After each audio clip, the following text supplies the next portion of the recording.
ابراہیم کو منجنیق میں بٹھا کر گھمایا گیا اور پھر طاقت کے ساتھ آگ کی طرف پھینکا گیا۔ ادھر ابراہیم فضا میں آئے، ادھر جبریل نے اللہ سے کہا میں جاؤں؟ تیرا خلیل ہے، تیرا دوست ہے، کہ اگر حسرت ہے دل میں تو جاؤ۔ جبریل نے کہا تھا، ان کا ارمان تھا، وہ اللہ کے دوست کو بچانا چاہتے تھے۔ اللہ نے کہا جاؤ۔ فضا میں تیز آئے جبریل پرواز کرتے ہوئے، اور فضا میں ابھی تھے ابراہیم، کیا کر سلام کیا کہ یا نبی اللہ مدد درکار ہے؟ کہاں درکار ہے مگر تم سے نہیں۔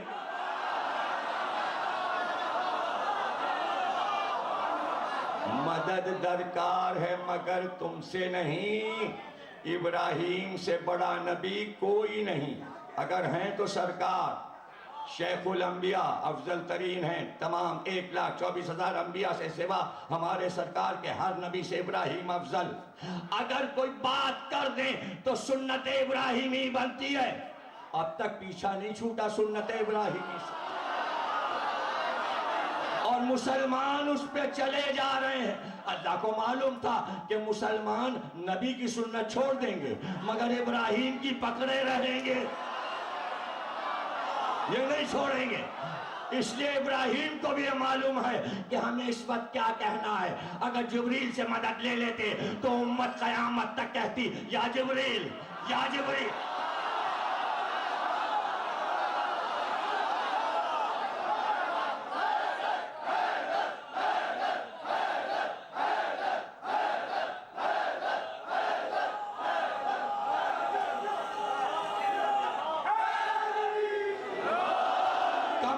درکار ہے، لیکن جس سے درکار ہے وہ جانتا ہے، وہ جانتا ہے۔ اب غور کیجئے گا، ابراہیم کے لیے ظلم کی دنیا نے تیاری کی، آگ جلائی، آگ بڑھائی، آگ دہکائی، منجنیق بنائی، یہاں تک کہ پھینک دیا۔ ظلم اپنے سارے کام مکمل کر چکا، ظلم کی حد ختم ہوئی، اللہ چپ رہا، اللہ چپ رہا۔ چاہتا تو بادل لاتا، آگ بجھاتا، منجیق بنانے والے کے ہاتھوں کو شل کرتا، لیکن چپ رہا۔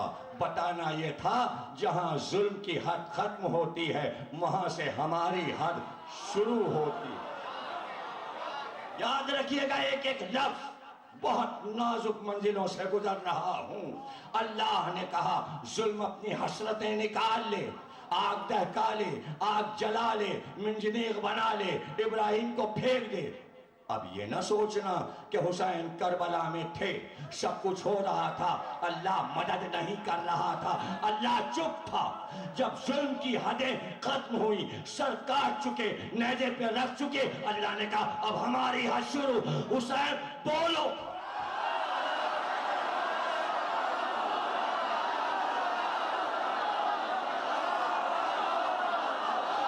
حسین بولو، اور انہیں بتاؤ کہ انہوں نے اتنی محنت تمہیں مارنے میں کی تھی، یہ مارنا۔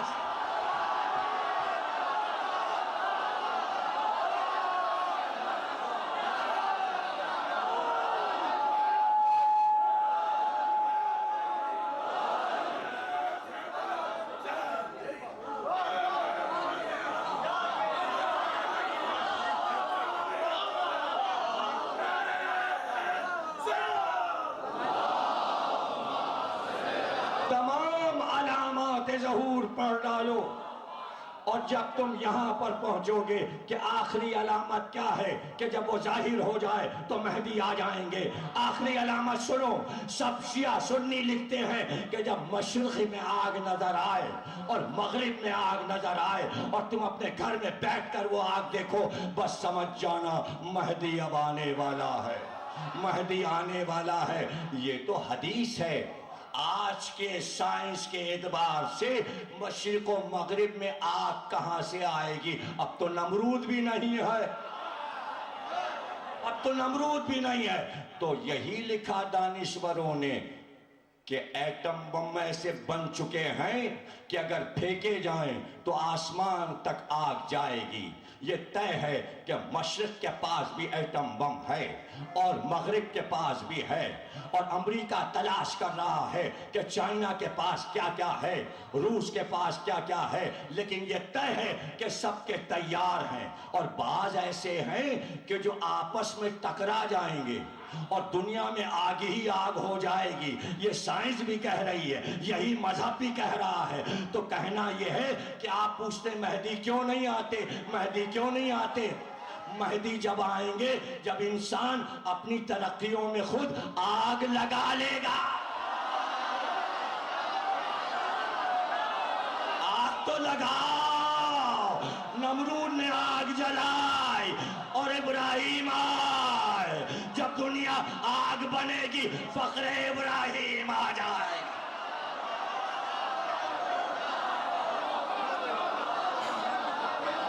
فخر ابراہیم آ جائے گا. آخری پیشین گوئی, مشرق و مغرب میں آگ نظر آئے, ان کا ایٹم بم ان پہ گر جائے گا, ان کا ان پہ گر. اب بچا ہی کیا ہے, سب کچھ تو ہو چکا, صرف ایٹم بم ہی تو استعمال کرنا ہے. حسرتیں رہ گئیں. 2 گرائے تھے جاپان میں, سارے تو بچے رکھے ہیں. چونکہ خود گرانا ہے اس لیے سب کے چھین لو. پاکستان کا بھی لے لو, ایران میں بھی نہ رہے, بس ہم رہیں تاکہ ہم ہی پھینکیں. لیکن چائنا اور روس سے کیسے چھینے, یہاں تو ٹکر کا معاملہ ہے. تو وہ تو حدیث میں آ گیا, لڑ مریں گے, ایک دوسرے کو جلا دیں گے. ارے جلا لو نا, جلا لو نا, آگ تمہاری. ارے ہم تک آگ کہاں آتی ہے.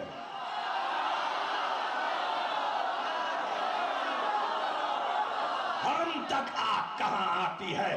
اس لیے کہ ابراہیم آگ میں چلے, جیسے ہی قدم آگ پر پہنچے تھے کہ وہ شعلے پھول بنے, چنگاریاں کلیاں بنی, چٹکتا ہوا ایک گلستہ کھلا, اور اس گلستہ میں ایک تخت تھا, تخت پہ ابراہیم تھے. اب جو نمرود نے دیکھا آگ نہیں تھی, باغ تھا, باغ میں ابراہیم تھے, ابراہیم تخت پہ بیٹھے تھے, پہلو میں ایک جوان مسکرا رہا تھا. پوچھا گیا یہ کون, کہا یا علی. ابراہیم نے پکارا تھا یا علی.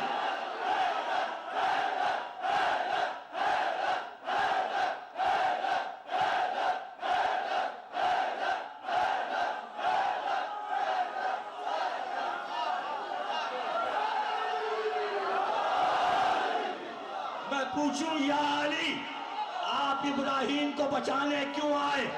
اللہ بچا لیتا, آپ کیوں آئے؟ تو علی جواب دیں گے تمہیں نہیں معلوم.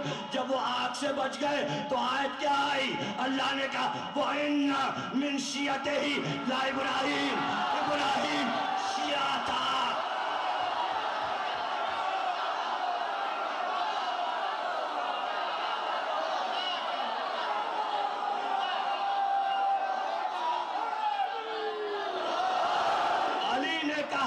چونکہ ابراہیم شیعہ تھے اور میں اپنے شیعوں کو آگ سے بچاؤں گا, اس لیے ابراہیم کو بچایا. سن لو, شیعہ کافر نہیں ہوتا. قرآن میں لکھا ہے کہ شیعہ ابراہیم جیسا ہوتا.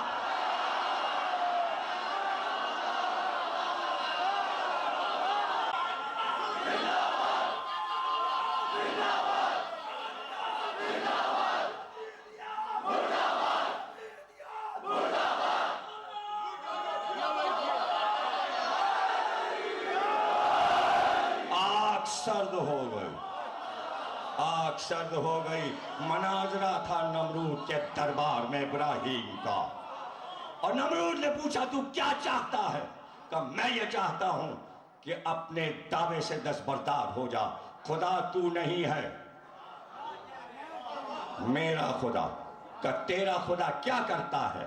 ابراہیم نے کہا میرا خدا زندگی دیتا ہے, موت دیتا ہے.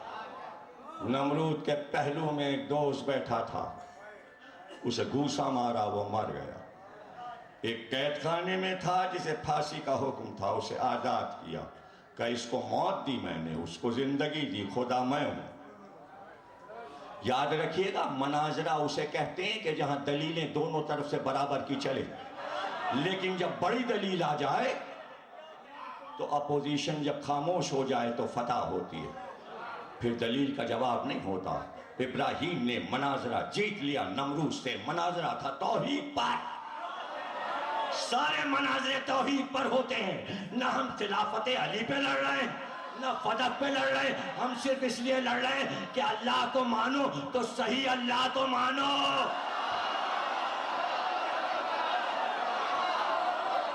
جیسا ہے ویسا مانو۔ نمونے تو اللہ کے آ چکے، فرعون نے کہا میں اللہ، نمرود نے کہا میں اللہ، شداد نے کہا میں اللہ۔ تو اللہ تو کئی طریقے کے ہو گئے۔ اگر آپ نمرود جیسا اللہ مان رہے ہو، اگر آپ فرعون جیسا اللہ مان رہے ہو، تو ویسا اللہ مانو جیسے محمد اور علی کا اللہ ہے۔ تو اسی کا تو مناظرہ، یہ سب توحید پر ہیں تقریریں، توحید پر۔ اب اوروں کے نام کیوں آتے ہیں؟ اس لیے کہ جنہوں نے توحید کو زندہ کیا ان کا ذکر تو بار بار آئے گا، چاہے وہ ابراہیم ہو یا محمد ہو یا علی ہو یا حسن ہو یا حسین ہو یا فاطمہ ہو، جنہوں نے توحید کو زندہ کر دیا اور اس کے کائنات کی لاج رکھ لی، جس نے توحید کو نورانی بنا کر پیش کیا کہ نور ہی نور ہے اور سمجھو کہ معبود کیا ہے۔ ایک بار دلیل قائم کی، ابراہیم نے کہا اچھا موت بھی تو دیتا ہے اور زندگی بھی تو دیتا ہے، لیکن ہمارا رب اللہ نہیں، خالق نہیں، مالک نہیں، رب۔ اس لیے کہ رب کا لفظ، گھبرا نہ جائیے گا، نصیری کی باتیں نہ کیا کیجیے، ہم سب محمد کے نصیری ہیں۔ قرآن میں اللہ نے رب کا لفظ بندوں کے لیے بھی رکھا۔ اگر خواب کی تعبیر کوئی بتا رہا ہے اسے بھی رب کہا، قرآن نے ماں باپ کو بھی رب کہا، تو کوئی بھی اللہ کا بندہ رب ہو سکتا ہے، رب وہ بھی ہو سکتا ہے، رب یہ بھی۔ اب آپ کہیں گے فوراً جلدی سے دلیل دے دو، میں دلیل دے دیتا ہوں۔ اللہ کا نام ہے عالم، اللہ بھی عالم ہو سکتا ہے، علی بھی عالم ہو سکتا ہے، نام تو اللہ ہی کا ہے، تو رب اللہ بھی ہو سکتا ہے اور دوسرا بھی رب ہو سکتا ہے، دوسرا بھی رب ہو سکتا ہے۔ قرآن میں اللہ نے کہا شراب طہورہ رب تمہارا اپنے ہاتھ سے پلائے گا، حدیث پیغمبر ہے علی پلائیں گے، کون پلائے گا؟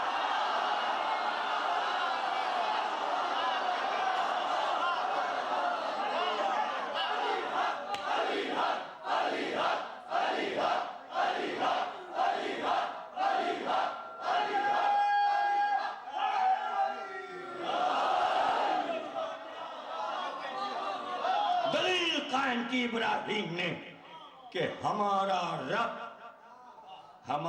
رب مشرق سے آفتاب نکالتا ہے، مشرق سے آفتاب نکالتا ہے، اگر تو رب ہے تو مغرب سے نکال کے دکھا۔ کہتے ہیں یہ سن کر نمرود کی بات، ابراہیم کی بات سن کر نمرود بغلیں جھانکنے لگا۔ یہ قرآن کے الفاظ ہیں۔ مناظرے کی فتح یہ ہے کہ دشمن بغلیں جھانکنے لگے، گھبرا جائے اور جواب نہ ہو۔ کہنے کو ابراہیم کہہ گئے، بات قرآن میں محفوظ ہو گئی، توریت میں محفوظ ہو گئی، انجیل میں محفوظ ہو گئی۔ 5000 برس گزر گئے، علی کا سر محمد کے زانوں پر تھا۔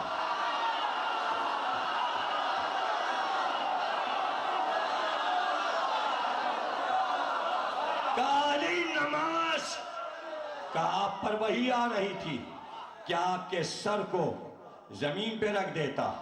کہاں سمجھے آپ؟ آفتاب اگر ڈوب رہا ہے تو ڈوبے، محمد کا سر آفتاب سے بلند ہے۔ میں کیسے آپ کے سر کو زانوں سے ہٹاتا؟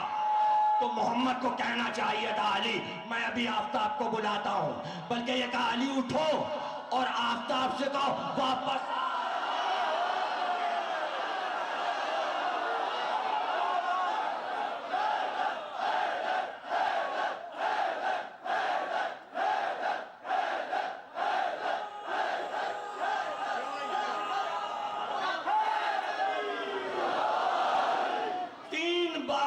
عبرانی زبان میں علی نے کہا تاب تاب تاب، تو یہ الف بے تاب تاب، بس تیسری بار تاب کہا تھا کہ اسماء بنت امیس کہتی ہیں جیسے زنجیروں کے کھڑکھڑانے کی آواز آئی، فرشتے گرفتار کر کے واپس لائے۔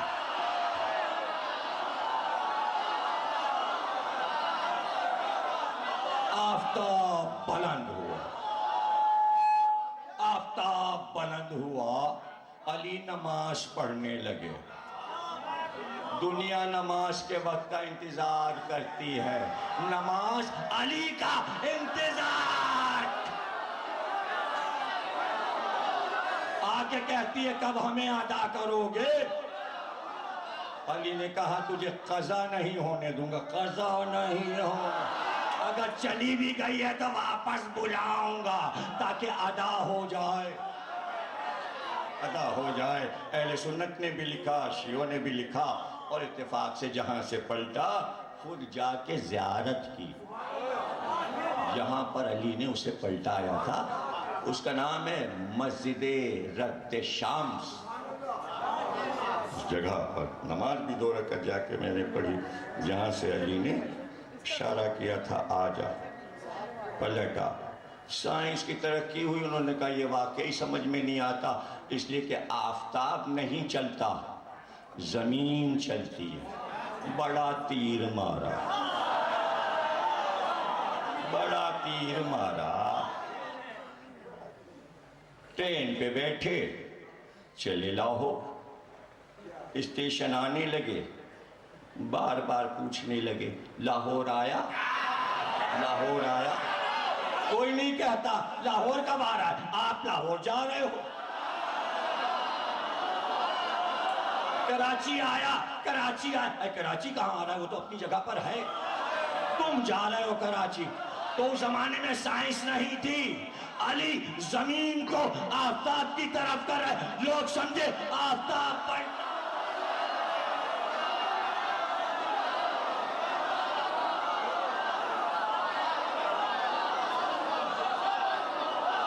یہ تو مثال ہے، یہ تو مثال ہے، آفتاب کو پلٹائیں، چاند کو توڑیں، ستارے کو زمین پہ اتاریں، تو یہ تو سب مجازی تھے۔